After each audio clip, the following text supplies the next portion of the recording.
आज लगातार धरने का दूसरा दिन जारी है। दिल्ली से कोई संपर्क हुआ आपका विभाग से? अभी देखिए, विभाग से किसी पदाधिकारी से संपर्क नहीं हुआ है और न ही हम लोग किए हैं, न वो लोग किए हैं। तो हम तो उनके द्वार पर बैठे हैं, ये उन्हीं का द्वार है और जो हमारी मांग है आपके माध्यम से उनके पास जरूर पहुंचता होगा, तो हम समझते हैं कि उन लोगों को संपर्क करना चाहिए। जहाँ तक हमारी मांगों को पूरा करने का सवाल है, तो इसमें जो भी बाधाएं आ रही है, अब विधानसभा सत्र चलने वाला है, माननीय मुख्यमंत्री से हम यही विनती करना चाहेंगे, ये गरीब लोग हैं, इनको बचाने और इनको बचाने के लिए चौकीदार दफ्तरों को बचाने के लिए, चौकीदारी व्यवस्था बचाने के लिए सदन में चर्चा करा ले और प्रस्ताव पास करा करके इनका कल्याण करे। आपके माध्यम से माननीय मुख्यमंत्री जी से मैं यही कहना चाहता हूँ।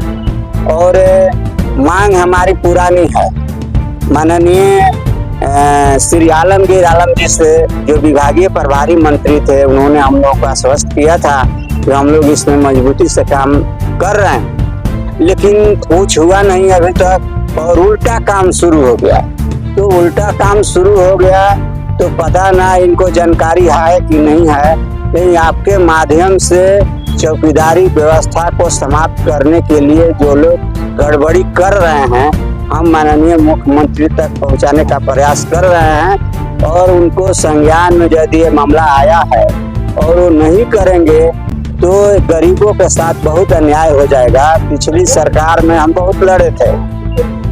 पिछली सरकार जो रघुवर दास जी की सरकार थी, उस सरकार में हमने न्याय मार्च निकाला था, गिरफ्तारी दी थी और धरना प्रदर्शन, रैली प्रदर्शन किए थे इस शहर में और 4 दिन तक यही राजभवन के समक्ष आमरण अनशन किए थे मई महीना में।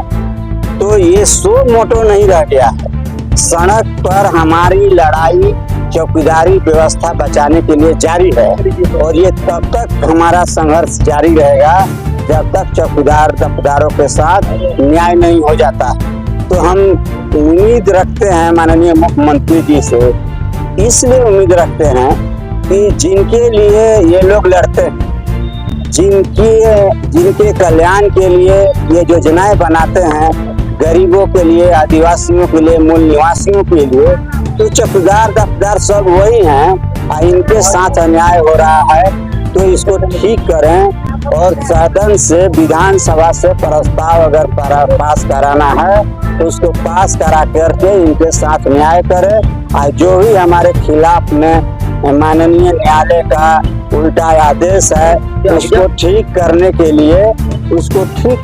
लिए झारखंड विधानसभा से झारखंड ग्राम चौकीदार संशोधन विधेयक 2024 इसी मानसून सत्र में पास करा दें ताकि चौकीदारों को न्याय मिल सके। सरकार, आप लगातार चौकीदार दफ्तरों के अधिकारों की लड़ाई लड़ रहे हैं और सरकार हाईकोर्ट की ओर में आपकी चौकीदारी समाप्त करना चाहती है। क्या लगता है आपको, षड्यंत्र है या फिर कहीं और कुछ बात सामने आती है? बिल्कुल, चौकीदारों के साथ बहुत गहरी साजिश के तहत हमारी बात कोर्ट में लोगों ने नहीं रखा। जो जिम्मेदार पदाधिकारी, हमारे पक्ष में जो आदेश था उसका भी लोगों ने उल्लेख नहीं किया। हम किसी दूसरे के आदेशानुसार बहाल नहीं हुए थे। हमारी बहाली सरकारी आदेशा के अनुसार हुई है, इनका संकल्प है तो उसके अनुसार हमारी बहाली हुई है। तो इसमें बचाना इनको है, देखना इनको है। जो गलती पिछली सरकार की, रघुवर सरकार, वही गलती ये भी करेंगे तो हम कैसे मानेंगे कि ये गरीबों के लिए, आदिवासियों के लिए, मूल निवासियों के लिए काम करना चाहते हैं। क्योंकि गांव में आज भी 80% जनता रहती है और वहाँ की विधि व्यवस्था संभालने की जिम्मेदारी चौकीदार दफ्तरों पर है। और ये चौकीदार दफ्तर ऐसे हैं कि पुराने जमाने से काम करते आ रहे हैं। जो मामला इनके वरीय पदाधिकारी नहीं सुलझा पाते हैं विधि व्यवस्था का गांव में, वो चौकीदार सुलझा देते हैं। और जब इनसे नहीं संभलता है तब आगे बढ़ता है। तो ये बुनियादी काम करते हैं, गरीबों के बारे में सरकार को सूचना देते हैं। ये कैबिनेट पास किया था 30 दिसंबर 1989 में डॉक्टर जगन्नाथ मिश्रा की कैबिनेट जो पास की थी, उसमें स्पष्ट लिखा हुआ सरकारीकरण करते हुए कि सरकार चौकीदार दफादारों से अपेक्षा करती है कि जो इनके क्षेत्र में गरीब हैं, दलित पिछड़े हैं, बेजुबान हैं, कोई किसी इनको कोई तंग तबाह करता है तो इसकी सूचना राज्य सरकार को चौकीदार दफादार देगी। तो राज्य सरकार का जो संकल्प है, जो उद्देश्य है चौकीदारी व्यवस्था का, जो उद्देश्य है चौकीदारी व्यवस्था का, वो उद्देश्य तभी पूरा होगा जब ये पुराने बीटों के साथ छेड़छाड़ नहीं करेंगे। अगर चौकीदार और बहाल करना चाहते हैं तो नियमावली बनाए। नियमावली में स्पष्ट उल्लेख है कि 100 से 120 आवासीय घरों पर एक चौकीदार नियुक्त किए जाएंगे। तो ये बीट सीरीज करे, उस पर आरक्षण रोस्टर लगाएं और उस पर विज्ञापन निकाले। नहीं तो ये जो दलित पिछड़े वर्ग के लोग चौकीदारी व्यवस्था में हैं, जो चौकीदारी व्यवस्था की बुनियाद है, उस बुनियाद को हिलाना न चाहे, हिलाने का प्रयास कोई सरकार न करे, अन्यथा गरीब तबाह हो जाएंगे और उसी स्थिति में चले जाएंगे जो आज से 100 वर्ष पहले स्थिति में थी। माना जाता है कि चौकीदार दफादार जो अधिकतर है SC OBC के, इसी को लेकर के झारखंड सरकार हेमंत सोरेन से आदिवासियों का एक बड़ा सा तबका इनसे गुस्से में है, क्योंकि आदिवासियों को अहित कर रहे हैं, जमीन बेच रहे हैं, धार्मिक आर्थिक सारा और अभी आप दफादार चौकीदारों के जो अधिकार है वो समाप्त करने पर लगे। कैसे देखते हैं इस सरकार के रवैये को सरकार के तरफ? देखिए, हमारी उनकी बात हुई थी, हमारी उनसे बातचीत हुई थी 10 जुलाई को, और उन्होंने कहा था कि हम हर संभव इसमें मदद करेंगे। लेकिन पता ना उनके संज्ञान में है या नहीं है कि इनके जो जिला के जो मुखिया हैं, पदाधिकारी, जिनको उपायुक्त कहते हैं, जिला दंडाधिकारी, वो लोग पता ना कौन कानून पढ़ करके आए हैं कि अनुकंपा का भी मामला पर भी, अनुकंपा के मामले में भी विज्ञापन निकाल दिए जबकि उसको आवेदन देने का टाइम। और जो चौकीदार कार्यरत है उसके बीट पर भी ये विज्ञापन निकाल दिए। तो कौन जो बहाल करेंगे, कौन बीट में काम करेंगे? अभी तो नियम है कि एक बीट में एक चौकीदार काम करेंगे। तो ये कौन बीट निर्धारित किए जहाँ विज्ञापन निकालने? क्या लगता है सरकार का षड्यंत्र है दफादारों की समाप्त करने की? देखिए, ये जो अभी मौजूदा सरकार है, हम नहीं समझते हैं कि चौकीदारी व्यवस्था को समाप्त करने में इनकी कोई भूमिका होगी, लेकिन ये सरकार के मुखिया हैं, इनकी जवाबदेही बनती है। अगर ये अनजान में होंगे तो हम इनको जानकारी दे रहे हैं। हमारे आपके माध्यम से जो मैसेज जा रहा है, जो हम सड़क पर लड़ रहे हैं, तो इसके माध्यम से जो मैसेज जा रहा होगा, उस मैसेज के आधार पर भी इनको संज्ञान में लेना चाहिए। अगर कोई पदाधिकारी साजिश करते होंगे तो उस साजिश को समाप्त करना चाहिए, नहीं तो चौकीदार दफादार का जब नुकसान होगा तो इनका भी नुकसान हो सकता है। तो अब पिछले बार आपने क्रमबद्ध में भूख हड़ताल रखा था, 3 दिन लगातार हो गई, बारिश का समय है, मच्छरों का आतंक है, क्या लगता है जो अबरी का जो धरना होगा उसमें क्या परिवर्तन चाहिए? जी, परिवर्तन तो होगा। हम लोग यहाँ मच्छर के जाल में ही फंसे हुए हैं। देख रहे हैं कुर्ता रंगा गया है, मच्छर काट दिया है और बहुत तेज मच्छर काट रहा है। ये मच्छर काटा हुआ खून है, ये मुझको काटा है मच्छर और उसी का ये खून है। तो चौकीदार दफादारों को बचाने के लिए हम लोग खून बहाने के लिए तैयार हैं, लेकिन माननीय मुख्यमंत्री जी को मैं कहना चाहता हूं कि इस बरसात में तो आंदोलन कर ही रहे हैं। जब रघुवर जी की सरकार थी तो तपती लू में भी हम यहाँ पर आंदोलन किए थे, बल्कि उपवास थे। तो उपवास थे, ये आंदोलन हो रहा है चौकीदारों का। कल का क्या प्रोग्राम है? कल हो जाए? कल देखिए, कल तो 4 दिन हो जाएगा। तो हमारा अभी जो आंदोलन का रूपरेखा है आपके सामने है, और हम लोग 29 जुलाई को हम लोग विधानसभा घेरेंगे, अगर सरकार हमसे 28 तक बात नहीं करती है तो। और जो 29 का जो घेराव है, चौकीदार दफ्तार बहुत गुस्से में, और चौकीदार लोग तैयारी करने में लगे हुए। 29 तारीख को जबरदस्त घेराव होगा विधानसभा का, और हम समझते हैं कि विधानसभा का जो घेराव होगा ऐतिहासिक घेराव होगा। और चौकीदार जो हैं, अभी मुझको सूचना रामगढ़ से मिली कि जो मिलिट्री में दौड़ कराया जाता है मिलिट्री मैन बनाने के लिए, वो दौड़ चौकीदार लोगों से कराया जा रहा है। और ये लाठी पार्टी हैं, इनको सीमा पर राइफल चलाने नहीं जाना है, और इनको अपने गांव में रहना है, और गांव के विधि व्यवस्था को देखना है। कृष्ण दयाल सिंह, झारखंड राज्य चौकीदार पंचायत में प्रदेश अध्यक्ष। शमसुल जी, आप दयाल जी का लगातार साथ देते आए हैं 30 वर्षों तक चौकीदार दफादारों की अधिकारों की लड़ाई के लिए। आज धरने में बैठे हैं, 3 दिन हो चुका है, चौकीदार दफादार बड़ी गुस्से में हैं। 28 तारीख तक अल्टीमेटम दिए हैं आप सरकार क्या? जी, आपको बता दें कि हम लोग इससे पहले बहुत बार विधानसभा में, राजभवन में और मोरहाबादी मैदान में धरना प्रदर्शन किए हैं और न्याय मार्च निकाले हैं। और पिछले बार यहाँ 23 नवंबर से 22 दिसंबर तक 1 महीना का आंदोलन चला था। उसमें हमारे बहुत सारे माननीय विधायकगण आए थे, मंत्री भी आए थे, और सबों ने हम लोगों को आश्वासन दिए थे, और हम लोग मांग पत्र सभी को दिए हैं। इसलिए यहाँ के माननीय सभी विधायक को हम लगता है हमको कि मालूम है हमारे मांगों के संबंध में, समस्याओं के संबंध में। तो हम यही कहना चाहेंगे कि हमारे मुख्यमंत्री से हम लोग 10 जुलाई को मिले थे।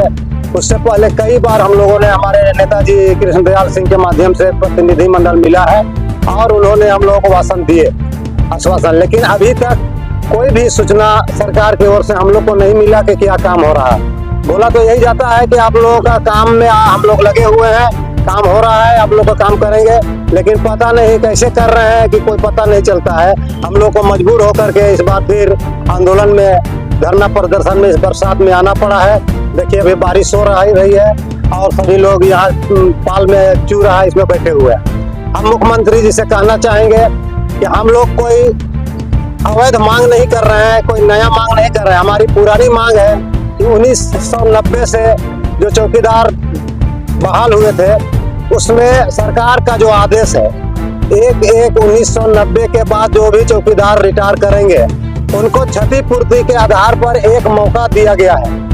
इसलिए कि वर्षों से सरकारी कर्मचारी बनने के लिए लड़ाई लड़ा गया। हमारे पूर्वजों ने लड़ करके अपनी पूरा गांधी मैदान पटना में अपना जेल गए, चिवड़ा खा करके, भूखे रह करके, धूप और बरसात सह करके लड़ाई लड़के सरकारी कर्मचारी बनने का काम किए। अब जब सरकारी बन गए तो उनको हटा दिया गया, दूसरा को लेने का ये प्रयास जारी है। फिर लड़ाई लड़ा गया तो एक बार सरकार, उस समय के संयुक्त बिहार झारखंड सरकार जो थे, वो एक चिट्ठी निकाले, आदेश निकाले कि जो चौकीदार 1/1/90 में सरकारी बन गए हैं, उनका जब वो रिटायर करते हैं तो उनका आश्रित को एक मौका क्षतिपूर्ति के आधार पर अपवाद स्वरूप बॉन्ड लेकर केवल एक बार बहाली किया जाएगा, बार बार नहीं। और उस आधार पर 2011, 12 बल्कि 13 तक बहाली हुआ।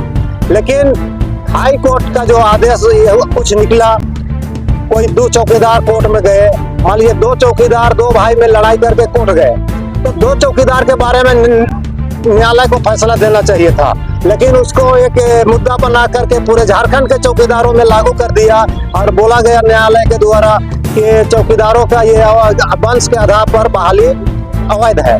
लेकिन हमारी बहाली वंश के आधार पर नहीं बल्कि क्षतिपूर्ति के आधार पर एक मौका दिया गया है बॉन्ड लेकर के केवल एक बार, और उसी पर बहाली होते आया है।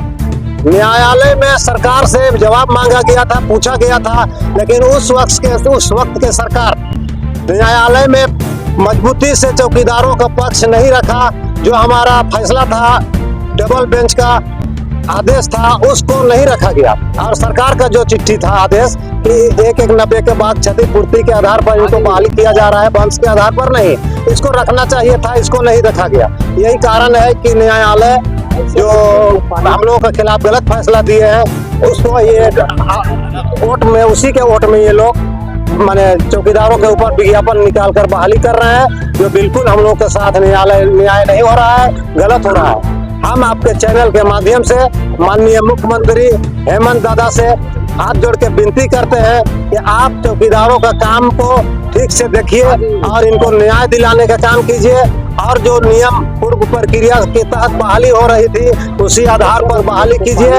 और अनुकंपा पर हर जिला में अभी भी 8 से 10 अनुकंपा में बहाली होने के लिए आवेदन पड़ा हुआ है, उस पर हमारे उपायुक्त महोदय लोग कोई कार्रवाई नहीं करते हैं। लेकिन ये विज्ञापन पर देखिए ताबड़तोड़ जो है 24 घंटा में निकाल रहा है, और उसको 8 साल 10 साल से अनुकंपा में आवेदन पड़ा हुआ है, तो उस पर कोई संज्ञान नहीं लिया जाता है। और उस पर एक त्रुटि और है कि अनुकंपा में जिसको बहाली होना है क्षतिपूर्ति के आधार पर, जब उनका गार्जियन का मृत्यु हो गया तब उनको क्षतिपूर्ति पर दिया जाता है, लेकिन उस पर मैट्रिक पास का जो है अनिवार्य कर दिया गया है कि मैट्रिक पास होना चाहिए। उस आधार पर भी बहुत सारे लोग लटका हुआ है, अनुकंपा में बहाली नहीं हो पाया है। हम मुख्यमंत्री से मांग करते हैं कि क्षतिपूर्ति में जो अनुकंपा पर बहाल किया जाता है उस पर मैट्रिक पास का अनिवार्यता खत्म की जाए और साक्षर को बहाली किया जाए। और हम ये भी कहना चाहेंगे कि बहुत सारे जिलों में अभी तक एससीपी एमएससीपी वगैरह का लाभ चौकीदारों को नहीं दिया गया है। इस पर डेट रखते जा रहे हैं जिला में, लेकिन उसका काम आगे नहीं बढ़ रहा है। हम यही मुख्यमंत्री से एक बार मांग करते हैं आपके चैनल के माध्यम से कि चौकीदार जो विज्ञापन निकाला गया है चौकीदारों के पद पर उसको रद्द किया जाए, और जहां नहीं निकाला गया है उसको रोक लगाई जाए, और चौकीदारों को पूर्व प्रक्रिया के तहत बहाल किया जाए। शमसुल अंसारी, जिला अध्यक्ष लोहरदगा। अभी आप ड्यूटी में तैनात हैं, फिर भी धरने पर क्या मांगे हैं? कि हम कार्यरत चौकीदार हैं, हमको बहुत दुख होता है कि जो हमारे साथ में जो काम करते थे 2011 में बहाल हुए थे चौकीदार लोग, तो करीब 2015 में राजभर सरकार के समय में हटा दिया गया अवैध बहाल बताते हुए। तो उसमें हम लोग कई तरह का धरना प्रदर्शन और कई तरह का मांग रखे, तो उसमें हम लोग को कहीं कुछ अभी तक कोई चौकीदार को वापस के लिए कोई आदेश नहीं दिया गया, ना आदेश मिला है। और जो चौकीदार बहाल हुए हैं होने वाले हैं तो उनका रिक्त पद खाली है, उनको अभी विज्ञापन निकाल दिया गया है। तो वैसा विज्ञापन निकाल दिए गए हैं तो हम लोग को जो रिक्त पद खाली जो चौकीदार को बहाल होना है वो चौकीदार बहाल नहीं हो पाएंगे। उनका उम्र बढ़ते चला जा रहा है और भुखमरी के कगार पर वो आ रहे हैं। वैसे स्थिति में बहुत कोई को मृत्यु भी हो जा रहा है और लगता है वो पढ़ा लिखा नहीं पा रहे हैं। और जब हम लोगों को जो चुनाव से पहले हम लोगों का माननीय मुख्यमंत्री हेमंत सोरेन जी लोहरदगा जिला में आए थे, सर्किट हाउस में हम लोग जब मिले थे उनसे, हम लोगों को आश्वस्त कराए थे कि हम सत्ता पर आएंगे तो आप लोगों को जो बेमुक्त चौकीदार है करीब 400-450 करीब चौकीदार को मैं पुनः सत्ता में आने के बाद सभी को वापस नियुक्ति पत्र देंगे और जो भी बचे हुए चौकीदारों को मैं बहाल कराऊंगा बोल के हम लोग को आश्वासन दिए थे।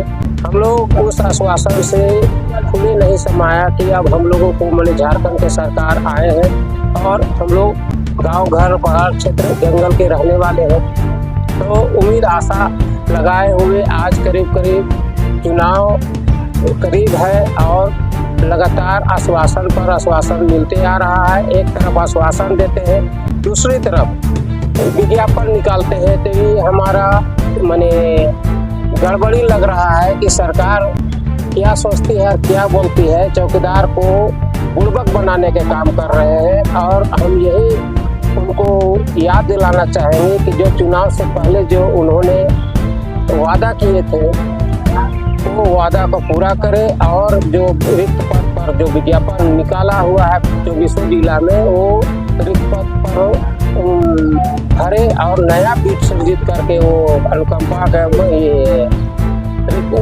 विज्ञापन निकाले। उससे हम लोग को कोई आपत्तिजनक नहीं होगा। यही हम सरकार से मांग करते हैं कि जो भी विज्ञापन निकला है उसे रद्द करें और हम जितना हमारे रिक्त पद खाली है उस रिक्त पद को हमारे जो चौकीदार को बहाल होना है उनको बहाल करें। यही हम मांग करते हैं। राजू कुमार राम, कुड़ू थाना, जिला लोहरदगा।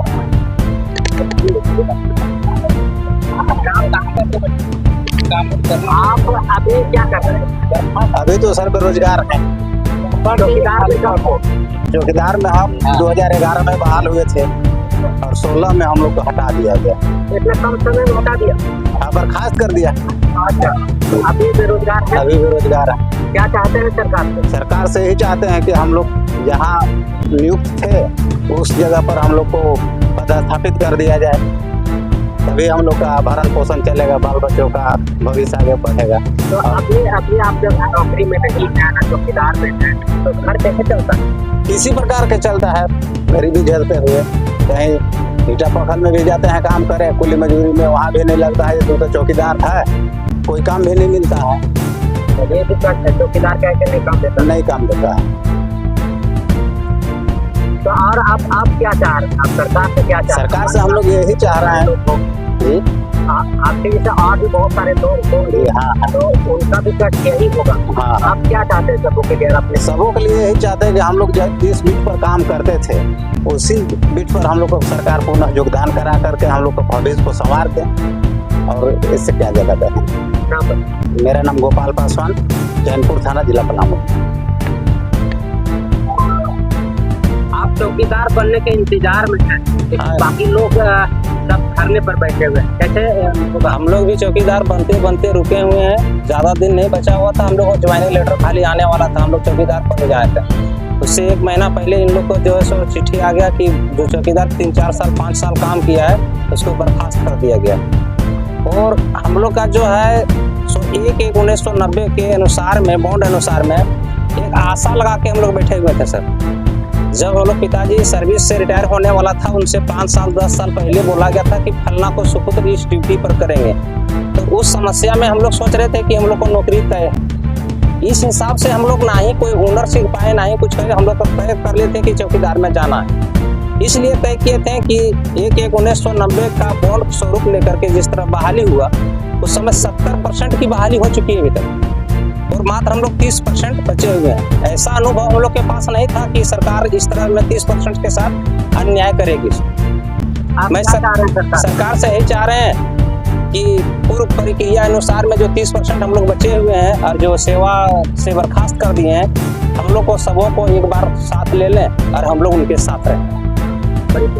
मेरा नाम धनराज।